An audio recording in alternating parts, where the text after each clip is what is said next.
السلام علیکم۔ آج ہم تہم جماعت کے سوال نمبر 2 جو کہ اشعار کی تشریح ہے اس میں حصہ نظم کو لکھنے کا طریقہ دیکھیں گے۔ اس میں ہے یہ سعادت حور صحرائی تیری قسمت میں تھی، سعادت خوش نصیبی حور صحرائی صحرا کی حور بننے کی تیری قسمت میں لکھ دی گئی تھی۔ اللہ تعالیٰ کی طرف سے جو بھی انسان کام کرتا ہے اللہ تعالیٰ نے پہلے سے اس کی قسمت میں لکھ دیا ہوتا ہے کہ اس نے یہ کام کرنا ہے۔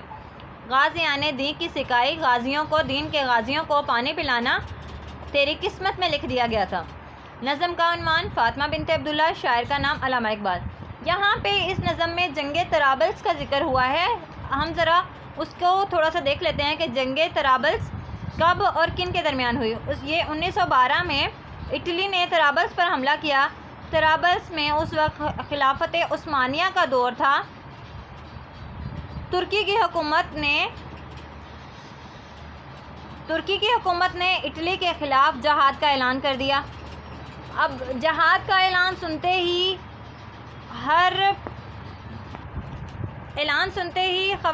مردوں کے ساتھ ساتھ خواتین اور بچوں نے بھی جوش و خروش سے اس میں شامل ہونے کی کوشش کی۔ اب اسی جذبے کے تحت فاطمہ بنت عبداللہ بھی اس جنگ میں شامل ہوئی، اور وہ بہت چھوٹی تھی، اس وجہ سے کسی اور کام کو کرنا ان کے لیے پاسبل نہیں تھا، لیکن یہ کام بھی ان کے لیے بہت مشکل تھا کہ ایک معصوم بچی اپنی کمر پر پانی کا مشکیزہ باندھے غازیوں کو اور شہیدوں کو پانی پلا رہی ہے۔ پانی پلاتے ہوئے ہی وہ جنگ کے میدان میں شہید ہو گئی، اور جنگ کے میدان میں بنا کسی تلوار کے، بنا کسی ڈھال کے وہ غازیوں کو پانی پلاتی۔ اس بہادری پہ ہی علامہ اقبال نے یہ نظم لکھی ہے کہ فاطمہ بنت عبداللہ بہت ہی بہادر بچی تھی۔ اب یہاں پہ مفہوم ہے اس شعر کا، اے صحرا کی حور تیری قسمت میں یہ خوش نصیبی لکھی تھی کہ تو نے جنگ طرابلس میں غازی اسلام کو پانی پلانا تھا۔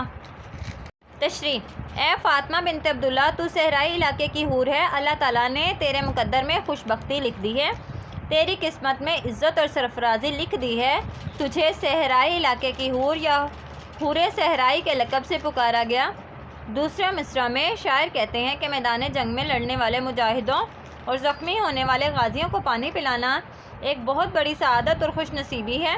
اللہ تعالیٰ نے تجھے اس کام کے لیے منتخب کر لیا ہے۔ تو نے طرابلس کے میدان میں زخمی سپاہیوں کو پانی پلانے کا فریضہ سر انجام دیا۔